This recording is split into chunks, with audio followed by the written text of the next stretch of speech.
Hi friends, அனைவருக்கும் காலை வணக்கம். இப்போ பாருங்கள், இன்னைய கீரை வந்து தண்டுக்கீரை. நம்மாடி தோட்டத்தில் தானே வளர்ந்தது. அதாவது போட்டு 2 வருஷம் ஆகுது. அதுக்கப்புறமா நம்மளுக்கு தானாக கிடச்சிட்டே இருக்கும். மண்கலவை எப்படி ரெடி பண்ணி வச்சாலும் சரி, இந்த புள்ளிங்க நம்மளுக்கு வந்து கொடுத்துனே இருப்பாங்க அறுவடையை. இப்போ வந்து இது வந்து அறுவடைக்கு தயாராகி விட்டது. ஆனால் இன்று நான் இவங்களை அறுவடை பண்ணல, நாளைக்கு தான் பண்ண போகிறேன்.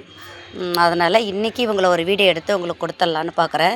எவ்வளோ சூப்பராக இருக்காங்க பாருங்கள். இந்த தண்டுக்கீரை மட்டும் போதுங்க, எங்களுக்கு 4 பேருக்கு நாளைக்கு பொரியல் பண்ணுறதுக்கு சூப்பராக இருக்கும். இவங்களும் அறுவடைக்கு தயாராகிட்டாங்க.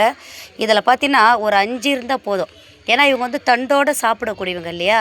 இதில் 5 தண்டு இருந்தால் போதுங்க. அதாவது 5 கீரை செடி இருந்தால் போதும். அழகாக இவங்கள நம்ம சமைச்சோ கடைஞ்சோ சாப்பிட்றலாம். அவ்வளோ ஒரு டேஸ்ட்டு, செம்ம டேஸ்ட்டாக இருப்பாங்க, சூப்பராக இருப்பாங்க. நீங்கள் வந்து இது தனியாகவும் அப்படியே வெறும் புளி தக்காளி வெங்காயம் போட்டு கூட கடைஞ்சி சாப்பிட்லாம். இல்லை சில பேர் துவரம் பருப்பு சிறுபருப்பு போட்டு கூட சாப்பிடுவாங்க. ஆனால் இவங்களுக்கு வந்து சிறுபருப்பு போட்டு சாப்பிட்டா செம்ம டேஸ்ட்டாக இருப்பாங்க. ஆனால் நான் பருப்பு சேர்க்க மாட்டேன். இவங்களை அப்படியே தான் கடைஞ்சிது அப்படியே தான் பொரியல் பண்ணி சாப்பிடுவேன். எவ்வளோ சூப்பராக இருக்காங்க பாருங்கள். Happy gardening. தேங்க்ஸ் ஃபார் வாட்சிங். வணக்கம் மக்களே.